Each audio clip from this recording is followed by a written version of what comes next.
MV 79 police को मिली बड़ सफलता। विपुल परिमाणर गंजेई जबत, अभियुक्त गिरफ। मलकानगिरी जिला कालीमेला ब्लॉक अंतर्गत एमवी 79 पुलिस विपुल परिमाणर गंजेई जबत करिछि। एही घटना रे जणे अभियुक्त को गिरफ करा जायतिबा बेले गंजेई बोझेई पिकअप गाड़ी को मध्य जबत करा जायछि। गाड़ीटीर तलाशी समय सेथिरु मोट 452 किलोग्राम गंजेई जबत करा जायतिला।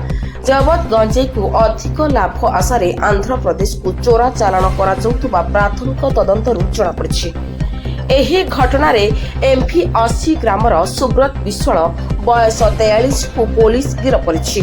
तांको निकटरू ओडी 30E 4404 नंबर विशिष्ट पिकअप गाड़ी को मध्य जबत करा जायछि।